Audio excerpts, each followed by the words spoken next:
Muy buenas noches, doctoras y doctores, amigas y amigos, bienvenidas y bienvenidos a un nuevo episodio de este su programa Contacto Legal. Como siempre, trayendo temas de plena actualidad con invitados e invitadas de primer nivel. Mi querido Julio, ¿cómo estás? Muy buenas noches, un gusto verte como siempre. Buenas noches, querido Cristian. Feliz de reencontrarme contigo y con nuestro querido público. Buenas noches con todas, con todos. Estamos una semana más para ofrecer un tema de gran impacto, de enorme envergadura que seguramente va a ser de mucho interés, ¿cierto, Cristian? Sí, de hecho, el tema que hemos puesto pues en la agenda para esta semana con un invitado además que nos va a ayudar a desentrañar la complejidad que trae consigo, tiene que ver con estos últimos cambios y modificaciones que ya un poco se han adelantado, que se están por venir para lo que tiene que ver con la criminalidad organizada. Y es una noticia que puede generar cierto rechazo inicial, porque por un lado tenemos una crisis de inseguridad, por otro lado somos testigos de varios casos o situaciones que dan la impresión de que presuntamente podría haber la comisión de conductas delictivas por parte de altos funcionarios públicos, algunas de las cuales incluso podrían involucrar presuntas o posibles organizaciones criminales, y de pronto viene esta noticia de que se van a efectuar algunas modificaciones o cambios a esta normativa y que no necesariamente al parecer los cambios van en la línea de lo que a lo mejor esperamos, que es avanzar en combatir este tipo de conductas delictivas, fortalecer las instituciones o los mecanismos con los que las autoridades disponen para poder hacer frente a la complejidad, además que implica no solo investigar, sino establecer responsabilidades penales cuando hay una organización criminal de por medio, pero pareciera, y digo pareciera porque justamente ahora vamos a tratar de ver qué tan cierto es que los cambios posibles, tentativos que estamos por asumir, por encontrar seguramente en un futuro bastante cercano, qué tan cierto es que van en retroceso, perdón, a lo que cualquiera esperaría, que más bien sería, como decía, fortalecer lo que desde ya existe y no más bien flexibilizar esta lucha que por supuesto nos interesa a todos contra la criminalidad organizada. Así que para entender esta problemática y la complejidad que trae consigo, lo que implica una organización criminal y los posibles cambios que podamos advertir a propósito de lo que el Congreso tentativamente nos vaya a aprobar, tenemos a un invitado de lujo, mi querido Julio, así que adelante para presentarlo. Así es, esta noche tenemos el agrado de tener como entrevistado a Marcelo Camargo. Él, como seguramente muchos de ustedes saben, es asistente legal en el estudio Los Ábalos. Y bueno, muy recientemente también ha sido coordinador en el área penal de LP y es adjunto en docencia del curso de delitos económicos. ¿Cómo estás, Marcelo? Buenas noches, ¿cómo te encuentras? Buenas noches, Julio. Buenas noches, Cristian. En primer lugar, agradecerles el espacio. Estoy muy contento de volverme a encontrar, sobre todo con Cristian, con quien hemos coincidido, hemos trabajado juntos por muchos años en LP. Incluso hasta hemos compartido, me parece, una película, ¿no? Vimos Así alguna es. vez, hicimos una jornada de cine en LP. Me acuerdo que Ah, fue mira, qué de sus magnífico, no lo ojos, sabía. película argentina. Así que estoy presto a conversar, a contextualizar en coyuntura y dar un análisis técnico, jurídico en frío, sin tampoco caer en abstracciones, ¿no? La idea es Ujú. poder comunicar y llegar a la gente y hacer llegar En el efecto. mensaje jurídico técnico, En ¿no? efecto, digamos, el mensaje principal, la lógica de este programa es volverlo difícil en fácil, así que te agradecemos por esa predisposición. Y quizá para empezar, teniendo en consideración lo ya dicho, tendríamos o quisiéramos saber si podrías ayudarnos a comprender qué es una organización criminal. ¿Está regulado tanto una organización criminal como una asociación ilícita para delinquir? ¿Cuál es la delimitación que se da ahí, querido Marcelo? Y si solo el mero hecho de la organización criminal ya implica la comisión de un delito. Correcto. Una organización criminal, primero, es un tipo penal, es un delito. Podemos definirlo como un grupo de personas que están asociadas de manera estructurada, con cierta duración, con un objetivo, tienen una finalidad. ¿Cuál es? Cometer delitos. Si vemos estos requisitos iniciales y comprendemos aspectos base de la parte general del derecho penal, podríamos decir, bueno, pluralidad de intervinientes también puede ser una forma de intervención, que es la coautoría. Sin embargo, lo que distingue a esta pluralidad de intervinientes de una forma de intervención como la coautoría es su complejidad organizativa. Si bien es cierto, hay división de roles, hay un plan común, lo que diferencia la organización criminal es que es permanente, es estable, ¿no? Hay jerarquías, lo que denominamos complejidad organizativa. Y ahí viene el punto, porque el tipo de organización criminal, y hay que hacer mucho énfasis en esto, está redactado con una técnica legislativa excepcional, es la técnica de peligro abstracto. ¿Qué implica la técnica de peligro abstracto? Que se va a criminalizar conductas previas a la lesión de un bien jurídico. En el iter criminis, en el derecho penal, se tiene por regla que no se criminalizan los actos preparatorios. Se criminaliza una vez de que se ha lesionado el bien jurídico. Y esto también es congruente con el principio de lesividad que recoge nuestro Código Penal en su título preliminar, que señala que el derecho penal solo entra a tallar cuando se lesiona un bien jurídico o cuando se pone en peligro. Cuando se pone en peligro, claramente hablamos de una tentativa. En este caso, de la propia redacción se extrae que el mero hecho de promover, organizar, constituir o integrar ya constituye una conducta delictiva. Pero hay que contextualizar y hay que dejar bien claro que el delito de organización criminal es un delito, llamémosle, de estatus, es un delito medio. ¿Por qué? Porque a través de esta organización criminal se cometen lo que son delitos fines. Imagínese tráfico ilícito de drogas, imagínese lavado de activos, pero hay que ser muy cuidadosos porque esto es lo que en doctrina Cancio Melia denomina injusto de organización. El derecho penal está legitimado criminalizar este tipo de conductas porque la mera conformación genera una entidad, una peligrosidad a la sociedad, a la tranquilidad pública, que resulta indispensable adelantar las barreras de punibilidad. Y esto creo que es un debate aparte, pero cuando se habla de derecho penal del enemigo, se Ujú. habla de tipos penales que legitiman el derecho penal del enemigo, se suele hablar mucho de lo que es los delitos de organización. Puede ser el delito propiamente de organización criminal y también el delito de banda criminal, que también está considerado como un delito de organización, pese a que no cumpla con los requisitos propiamente de la organización criminal, ¿no? Esto es también otra discusión que el día de hoy no voy a abordar, pero hay que dejar en claro de que hay tipos penales que son redactados con esta técnica legislativa de peligro abstracto Ujú. que son muy excepcionales. Imagínese la mera posesión de drogas, por ejemplo, Ya. o en otro ámbito, corrupción de funcionarios, la negociación incompatible. Hay jurisprudencia uniforme de la Corte Suprema que señalan de que la negociación incompatible es un acto preparatorio de la colusión. ¿Y cómo se consuma el tipo de negociación incompatible? Con un mero interés indebido del funcionario público. Es una conducta que abstractamente podría generar un peligro, ¿no? Pero no te exige un pacto colusorio, no te exige un perjuicio patrimonial al Estado. En ese sentido, y por la línea en que va a ir mi postura el día de hoy, Ujú. el legislador debe ser muy cuidadoso a la hora de redactar los requisitos de estos tipos penales que son y deben ser siempre la excepción y no la regla si queremos regirnos por un derecho penal de principio. Claro, o sea, de hecho, en esa misma línea, mi querido Marcelo, entiendo entonces que la sola existencia o pertenencia a una organización que tenga estos tintes de criminalidad, a pesar de que no haya todavía delinquido, ya supone de por sí un delito en nuestro país, ¿correcto? Correcto, pero tiene que acreditarse de que esta pertenencia, que este grupo delinquen constantemente, ¿no? Correcto. A eso es un poquito lo que quería llegar porque viendo quizá a lo que ha salido últimamente en los medios a propósito de lo que el Congreso viene evaluando, que es que se ha dicho que la definición que estaría por venir o los ajustes que se harían a lo que se entendía por organización criminal podría dejar abierta la puerta a que haya cierta imprecisión, ambigüedad y que podría dificultar la persecución de estas organizaciones delictivas.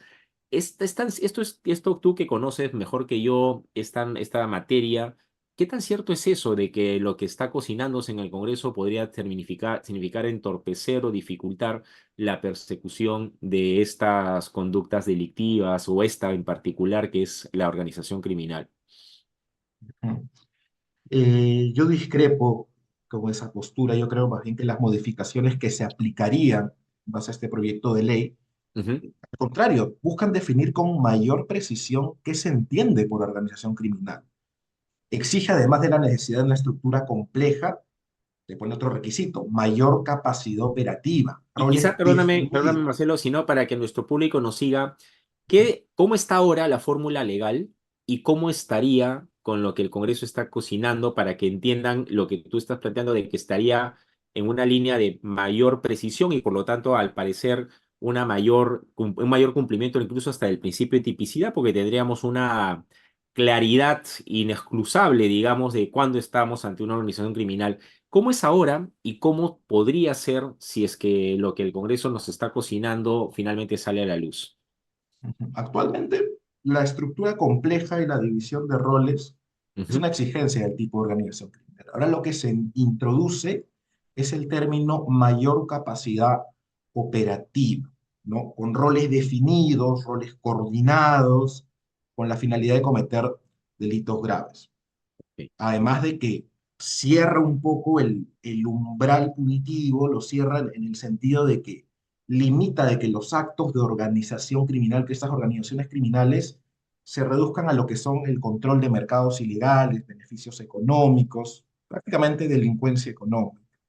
Porque ¿qué es lo que sucedía? Que la fiscalía veía pluralidad de intervinientes y de manera automática imputaban organización criminal. Y hay que ser muy claro, porque no hay que quedarnos solamente en el plano dogmático ujú, del eje ferenda, ¿no? ujú, Sino en el proceso penal. Se ha instrumentalizado el tipo penal de organización criminal. Tú sabes de que por pertenecer también a una organización criminal, también hay muchos tipos penales que tienen la agravante. En el proceso penal, si perteneces a una organización criminal, preliminarmente te puede investigar por 36 meses y ujú, también en la investigación formalizada te puede investigar por 36 meses más. En las medidas de coerción, por ejemplo. En la prognosis de pena, también. Si tengo organización criminal, tranquilamente llegas a copar ese presupuesto. Entonces, en ese sentido, yo veo de que es acertado poner mayores requisitos, porque como se ha estado diciendo coloquialmente, este tipo de organización criminal era un cajón desastre, instrumentalizado por la fiscalía. Digamos, ¿cuál será la interpretación de esta mayor capacidad operativa? ¿Qué es mayor capacidad operativa? ¿O cómo se va a determinar si hay mayor capacidad operativa o menor capacidad operativa? Digamos, este es un elemento, y por otro lado, que existe en la doctrina internacional, que existe en otros lugares, digamos, la ley RICO o en Alemania hay esto de mayor capacidad operativa. Bueno, yo creo que es parte, es propio de los tipos penales de que quede en mano de los operadores jurídicos hacer estas interpretaciones, ¿no? Si es que interpretamos de manera conjunta todo el tipo de organización criminal, el tener una estructura compleja, más una mayor capacidad operativa, más comprender de que esta actividad criminal se desarrolla en el marco de la criminalidad económica, mercados ilegales, beneficios económicos, queda claro que nos queda ya un umbral que nos permite más o menos eh, poder imputar con mayor precisión. Yo creo que no debemos centrarnos solamente en mayor capacidad operativa, sino leer el tipo en toda su expresión. Lo que sucede es que, como comprenderás, me causa a mí cierta preocupación porque en el derecho penal se trabaja por elementos, ¿no? Los elementos del tipo penal te tienen que demostrar cada uno. Entonces, una presunta organización criminal puede decir, bueno, pero nuestra estructura es sencillísima, está registrada en registros públicos, por lo tanto la estructura no es compleja, es sencilla, ¿no? Y por otro lado, no tenemos mayor capacidad operativa, no sé, o sea. Eso, por eso te preguntaba si a nivel internacional existe, ¿no? Y luego otro tema, ya para ir cerrando este primer elemento, es si hay realmente esto de valor en una economía o mercado ilegal, ¿no? El mercado ilegal puede ser más sensato, pero valor en una economía, eso tampoco me queda claro. No sé cuál es la experiencia, la lectura de pronto en el plano internacional o en la doctrina, ¿no? Más allá de lo que diga el legislador, ¿esto en la doctrina existe? Ujú. Puntualmente me parece una redacción, llamémosle un poco auténtica, ¿no? Con la finalidad de poder poner ciertos requisitos para que no se pueda seguir instrumentalizando esta medida. Sin embargo, volviendo al origen de la pregunta, no creo que esto atente contra el principio de legalidad. Hay muchos tipos penales que no vamos a llamarlos ambiguos, pero sino que dejan en manos del operador jurídico la labor de interpretación, ¿no? Recordemos que incluso a nivel de Corte Suprema, la labor de la Corte Suprema es crear jurisprudencia, interpretar nomofilácticamente, controlar la legalidad de los tipos, y yo creo que parte de la labor de los operadores jurídicos va a ser poder también dotar de contenido este nuevo, llamémosle, exigencia del tipo de organización criminal, ¿no? De acuerdo. Ahora, Exacto, es una en esta exigencia. línea, sí, Perdona. eh, Sí, sí. sí, ahora, en esta línea de que esta modificación, siguiendo el temperamento de Marcelo, ajustaría más el tipo penal, vamos a partir de ese presupuesto. Hay una preocupación que también ha sonado en medios y por eso la idea acá es poner paños fríos a nuestro público para que entiendan las cosas y no se deje llevar necesariamente por la bulla. Pero hay algún temor de que si esta norma se promulga y se publica, tendría un efecto inmediato en procesos e investigaciones que se encuentran en curso y se ha dejado entrever inclusive de que hasta, presuntamente hasta por ahí podría haber alguna intención de hacer estos ajustes a la organización, a la definición o a los elementos del tipo de la organización criminal. Entonces, para que nuestro público, que no necesariamente son todos conocedores de derecho, si en caso la norma, mi querido Marcelo, saliera tal cual como la conocemos hasta ahora, ¿tendría algún impacto en los procesos e investigaciones que están en trámite? Y si eso es así, ¿qué significaría ese impacto? ¿Cuáles serían las consecuencias? Bueno, hay una gran pluralidad de procesos, llamémosle no emblemáticos, sino mediáticos, donde se imputa organización criminal. Vemos de que en la coyuntura política, por ejemplo, los Humala Heredia ya están en la etapa de juzgamiento, Ujú, Alejandro Toledo también está en etapa de juzgamiento. Propiamente a Toledo, si la memoria no me falla, no se le imputa organización criminal. Los Humala Heredia me parece que solamente es lavado de activos, ¿no? Entrando a temas coyunturales, ¿no? ujú, Respecto a otros casos, abordar en específico con sus particularidades, me parece también que es un poco arriesgado, pero por ley general, la ley penal no es retroactiva a excepción de que favorezca al reo. Si es que si estas modificaciones favorecen a quienes están procesados, yo creo que sí podría repercutir en estos procesos, ¿no? Pero claro, veámoslo no desde el tema de, miren, tal persona con el apellido tal está siendo claro, procesada por organización criminal. ujú, ujú, Veamos si realmente esa imputación por organización criminal es razonable. ujú, Podemos tener una gran pluralidad de imputados, claro, pero eso no quiere decir de que haya una estructura, de que haya jerarquías, de que de manera permanente y estable esta organización con una autocomplejidad, casi con roles automatizados, se dedique a cometer delitos, ¿no? Hay que tener mucho cuidado con eso.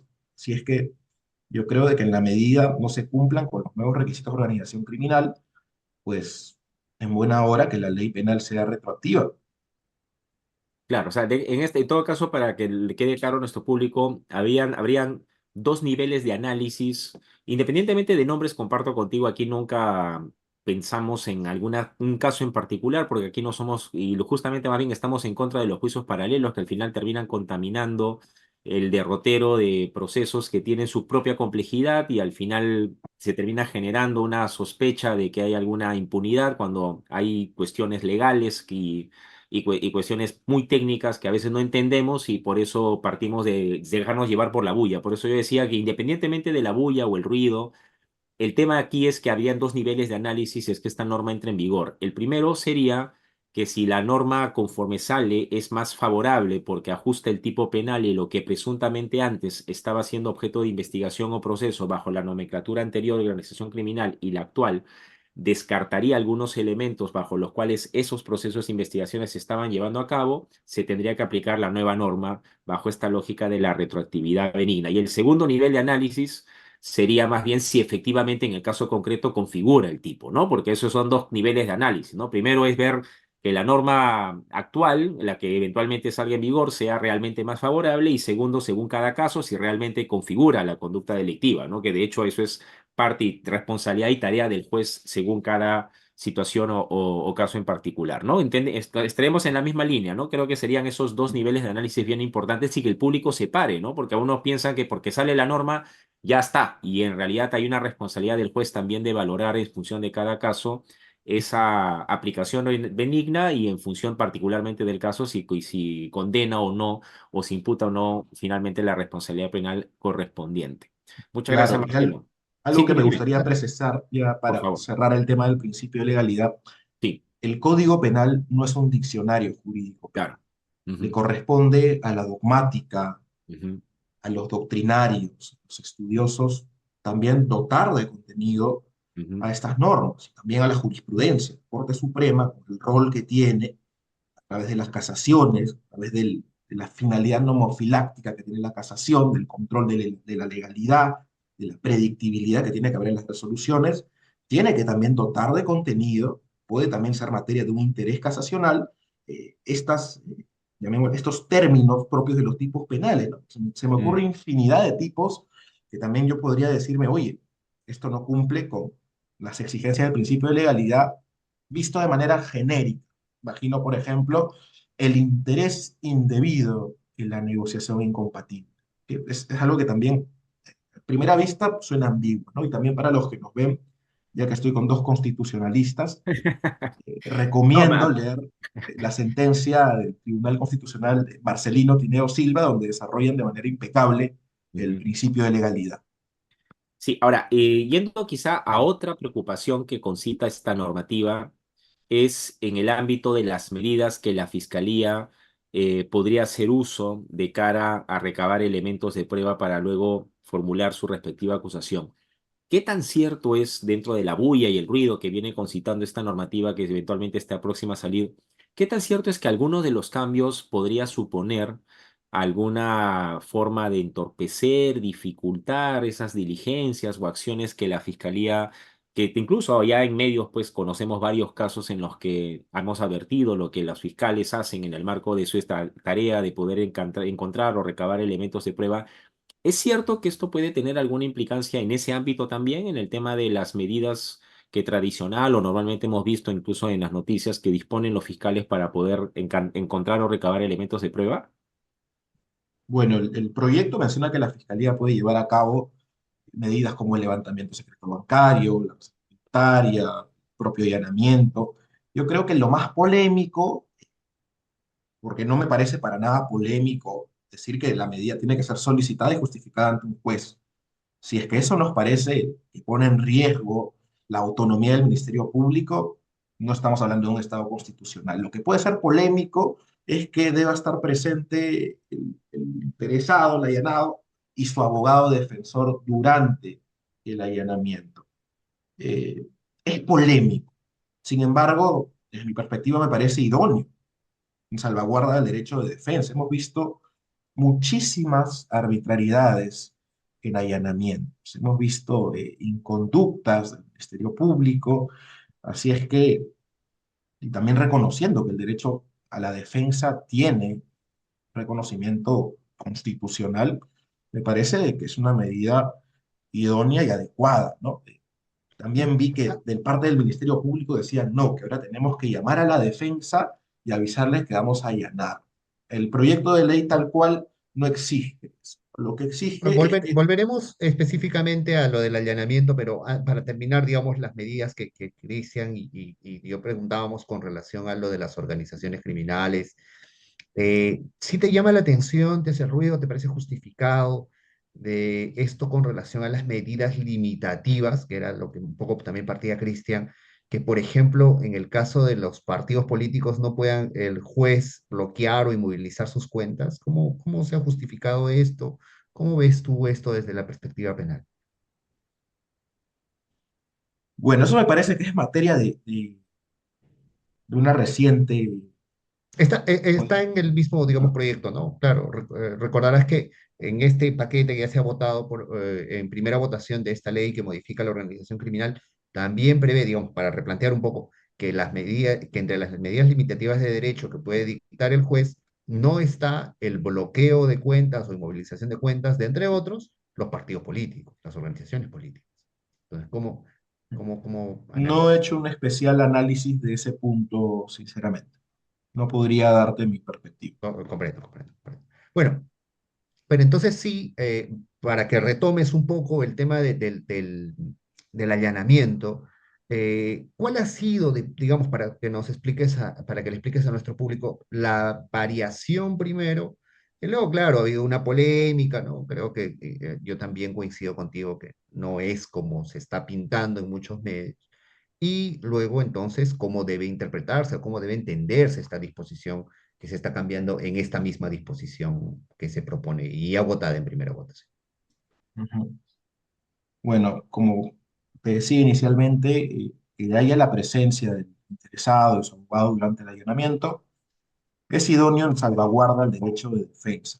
Se han hecho críticas, sobre todo considerando de que el Ministerio Público constitucionalmente hace el principio acusatorio, es el titular de la acción penal y dirige la investigación, pero no creo que contar con la presencia del abogado pueda de algún modo u otro vulnerar o quitar autonomía al Ministerio Público. Al contrario, va a permitir un mejor control eh, de la legalidad y de la objetividad con la cual debe manejarse el Ministerio Público. Claro, ahora, en Bueno, esta línea, querido Marcelo, poco para que nuestro público entienda, actualmente, cuando se lleva a cabo un allanamiento, la presencia del abogado no es condición. Entiendo que con la normativa, conforme vendría, pasaría a ser condición. ¿Esa es la diferencia, si entendí bien, o es otra, o en otro tenor el cambio conforme vendría?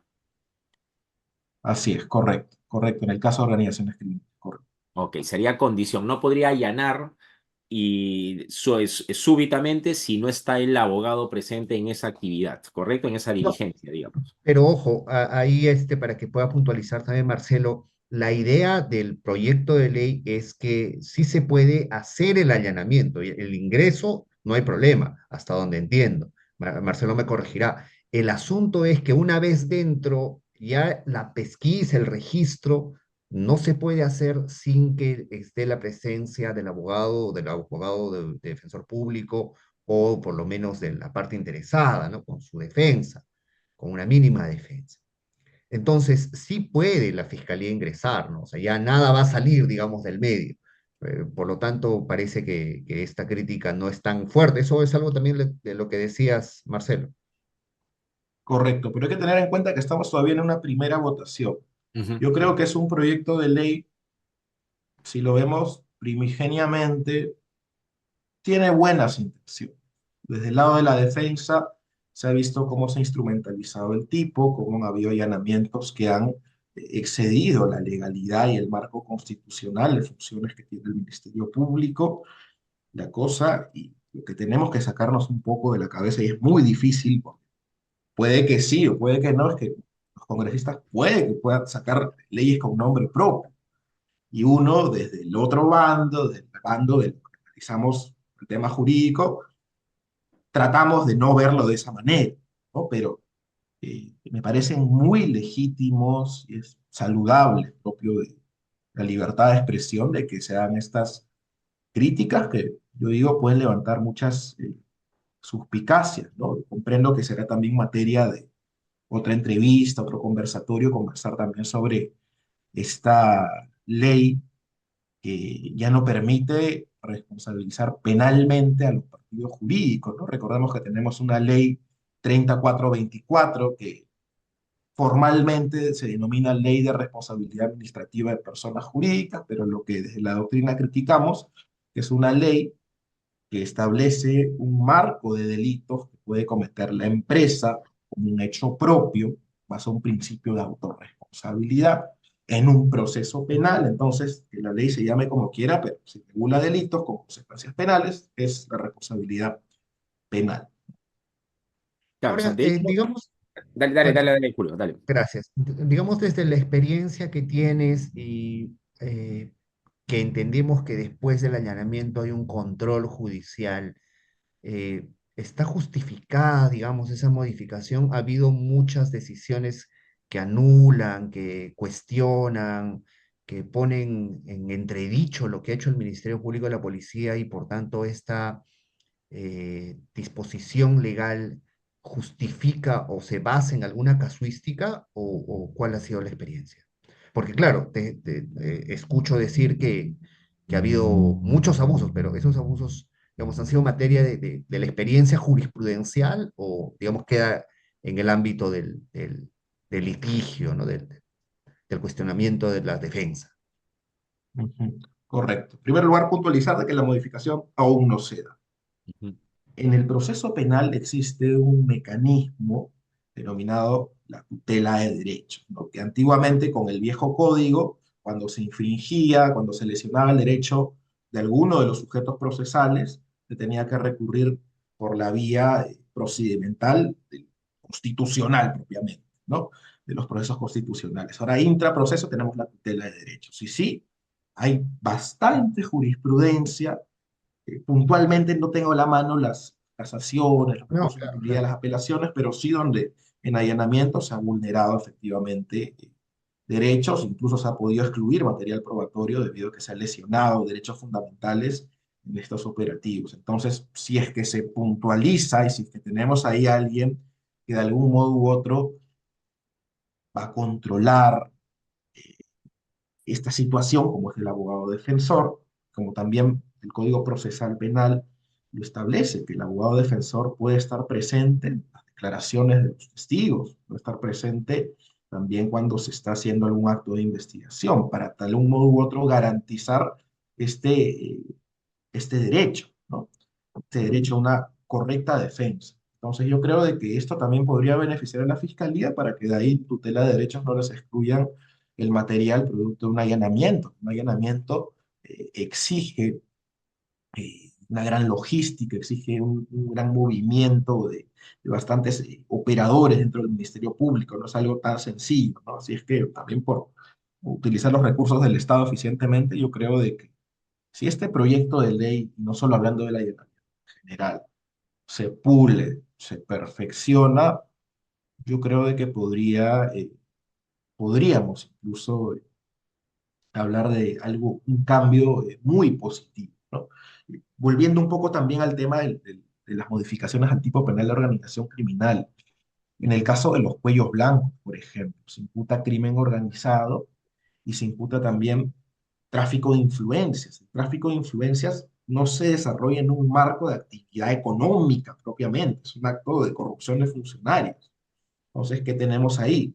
Que no Ujú. podría haber criminalidad organizada que se dedica al tráfico de influencias, ¿no? Ya. También habría que hacer esa gran observación, ¿no? Yo creo de que pueden haber organizaciones criminales que se dediquen a cometer actos de corrupción de manera sistemática, Ujú. organizada, dentro de la administración pública. Y esto es algo que, en principio, el nuevo proyecto eh, no contempla. ¿No? Yo creo de que podría hacerse esa modificación y, claro, aumentemos el umbral de exigencias de la organización criminal sin tampoco descuidar algo tan básico como la tutela de lo que es la administración pública, ¿no? Ujú. Debe Ujú. guiarse por principios rectores de imparcialidad, fomento del bien común. Yo creo que esos detalles no pueden escapar, ¿no? De Ya, acuerdo. Bueno, mi querido Marcelo, comprendo. estamos llegando hacia el final del espacio. Esto es como lamentablemente la tele, así que si llegamos a las 8 salimos del aire. Pero no quería primero dejar de agradecerte no solamente el detalle, el gesto de haberte hecho un espacio para poder acompañarnos el día de hoy. Este es un espacio que a partir de ahora también es tuyo y te tomo la palabra para que cuando esta discusión o conversa que hemos tenido en torno a esta normativa que como bien señalabas, y es bueno que nuestro público lo tenga claro, Estamos hablando todavía en una propuesta o proyecto que aún no está oficializado y como tal, la idea de este espacio con el buen entender de Marcelo era básicamente anticipar por dónde podrían ir algunos de los cuestionamientos o complicaciones quizá de esta normativa, pero ya la idea también de este espacio es despejar dudas y creo que ha sido ese propósito el principal que nos has ayudado a comprenderlo mejor, mi querido Marcelo, de lo que se estaría por venir. Vamos a ver finalmente de cuánto de lo que hemos conversado ahora queda en la propuesta definitiva, digamos, que vemos publicada, y ya será ocasión quizá en ese momento para ya hablar de algo mucho más concreto, porque efectivamente ahorita es como ver el posible futuro que dentro de lo que el Congreso al final decida hacer, realmente es lo más incierto que nos podemos imaginar, así que enhorabuena que hayamos por lo menos sentado algunas bases de la discusión para que también nuestro público, como decíamos también aquí, no se deje de llevar solamente por el ruido o la bulla. Siempre es importante informarse para poder entender bastante mejor lo que se estaría haciendo, porque a veces terminamos siendo eco nada más de lo que otras personas opinan o que en los medios de comunicación se dice, y en vez de informarnos, terminamos desinformando a otros porque repetimos lo que venimos escuchando y esa no es la óptica o perspectiva de este espacio. Mis gracias contigo, mi querido Marcelo, que no sea la única ocasión, como te digo, que te tengamos acá. Estás invitado ya para otras veces más. Mi querido Julio, por favor, adelante. Sí, no, en principio agradecer a Marcelo por su claridad, por la vastedad de sus recursos y sus conocimientos. A nombre de nuestro querido público, te agradecemos para que nos acompañes también, te comprometemos para que nos acompañes en una siguiente oportunidad. Y nada, despedirme de Cristian, de ti, de nuestro querido público. Será hasta la siguiente semana donde tendremos otro tema de gran relevancia, de actual coyuntura y hasta pronto. Muchas Excelente. Mi gracias, querido Marcelo, Julio. Muchas gracias, Cristian. algunas palabras finales, justamente, Marcelo, por favor, para nuestro público de tu lado. Así es. Bueno, los invito a que puedan compartir la transmisión, dar su me gusta, comentar también si tienen alguna discrepancia, si desean realizar algún aporte al debate. Y nada, hay que esperar a que salga efectivamente, si es que se da la modificación y poder criticarla de manera constructiva, que creo que es la idea de toda modificación. Al menos, aún yo creo eso. Excelente, Mm. Marcelo. Un abrazo muy fuerte. Muchísimas gracias nuevamente. Y así, doctoras y doctores, llegamos hasta el final de este nuevo episodio de su programa Contacto Legal. Estén muy atentos a todas nuestras redes, porque ahí vamos a estar anunciando, como ya lo hacemos semana tras semana, de lo que va a ser el tema de nuestra entrevista de la próxima semana. Y como siempre, súper agradecidos porque estén siempre aquí presentes. Les mandamos un fuerte abrazo, que tengan una excelente semana, cuídense mucho y hasta la próxima. Chao, chao. Chao.